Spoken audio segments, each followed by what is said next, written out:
D-Lo for boxing. All right, y'all. So Demetrius Andrade is now given another mandatory with the WBO for his for his middleweight title, and that mandatory is Zhanibek. I'm not gonna try to say his last name because I don't know how to say it. I'm already hearing noise, people coming out talking about Andrade's trying to avoid this guy. And he's a threat. He's gonna stop Andrade. I mean, I'm hearing that bets have already been locked in on the guy to beat Andrade and all kind of stuff. Man, I'm so not impressed by Zhanibek. This guy is, nobody to write home about. I'm sorry. I basically, I would expect going into that fight, if they do fight, I would expect Andrade to be a huge favorite, and I'd expect the fight to unfold as such. This guy's no great shakes, no special effects. A dude that basically had a very tough outing against Von Alexander, who hasn't really been back into boxing but maybe a few years since he got out of prison. Not that Von Alexander's a scrub. Von Alexander can box, but he's basically a guy who spent probably what would have been the best years of his career behind bars. But that said, after that fight, Zhanibek has been on a 5-fight KO streak.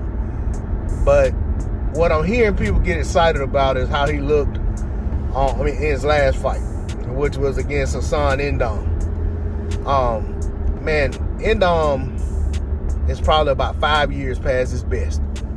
And even his best, he wasn't, the best. You know what I'm saying? He was never considered to be like a top guy in any division he's ever fought in.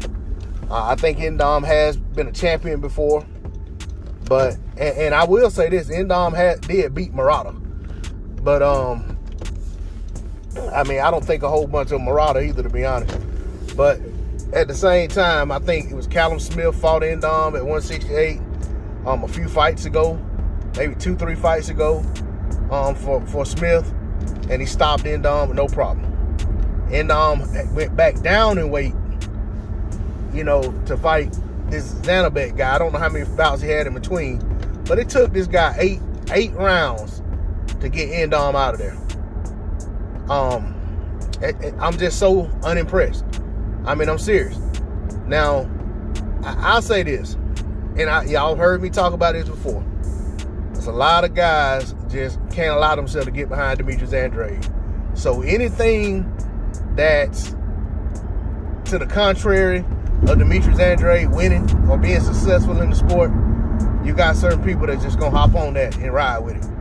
You know what I'm saying? And I'm gonna tell you, there's a lot of people who can't wait for Demetrius Andrade to lose to somebody else, so certain fighters don't have to fight him. I.e. the Charlo brothers. You know what I'm saying? Triple G, Canelo, which Canelo will never fight him anyway. He's already said that.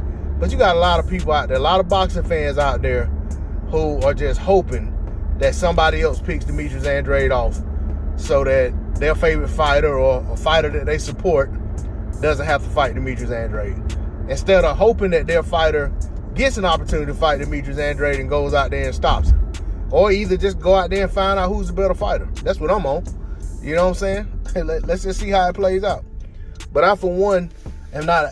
The only issue I have with this Zhanibek fight is that Andrade, the way people are talking, as if this guy's been Andrade's mandatory, and Andrade's trying to get away from him. If Andrade is not trying to fight a mandatory, probably it's because he's been trying to get all these big fights, and the only thing he could get are mandatories or guys who are next behind the mandatory after his mandatory Jaime Munguia keeps turning him down. So he fought Liam Williams, who basically stood in the gap as mandatory because Jaime Munguia didn't want to fight. And he was calling Andrade out. Andrade gave him opportunity. Then you ended up with the other kid who he just beat. Jason Quigley. same situation. You know what I'm saying? Jaime Munguia, once again, didn't want to fight as the mandatory. So, and even, you know what I'm saying, I'll just leave it alone. Jaime Munguia don't want to fight anybody. Let's leave it at that. So now, I guess the WBO finally said, okay, Jaime Munguia, they got making all these moves in the WBC. So let's go ahead and put somebody else in this mandatory spot, because this guy's just not going to fight Andrade. So they put Zhanibek in there.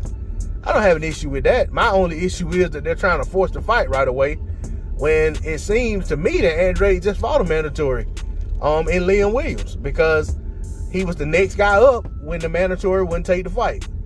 But I guess the WBO wants some money from Andrade, so they're going to, you know what I'm saying, they're doing what they want to do. Or either they want to force Andrade to move on up to 68, and they can put Zhanibek back in fights. Because he's a guy that, you know, is on the way up. They probably feel like he's going to be more active, more sanctioning fees, more opportunity to collect money. I don't know. But we'll see. I hope Andrade gets to fight this guy. I hope Andrade fights this guy before he moves up. And I hope to see what all this fuss is about. Because I got a feeling Andrade going to go out there and obliterate this dude. Embarrass him, or just straight go out there and just beat him up. But we'll see how it plays out. D-Lo 404 Boxing. Like, share, comment, subscribe. I'm out. Peace. Canelo, you a bitch. I'm putting it out there. No, I don't like to disrespect men that step into the ring, but damn, you fighting Kirtland that hasn't been in the ring since Glenn Tapia, when you have an opportunity to fight Demetrius Andrade for the WBO. Damn, I thought in the sport of boxing, people want to be a champion, to have that title. I understand.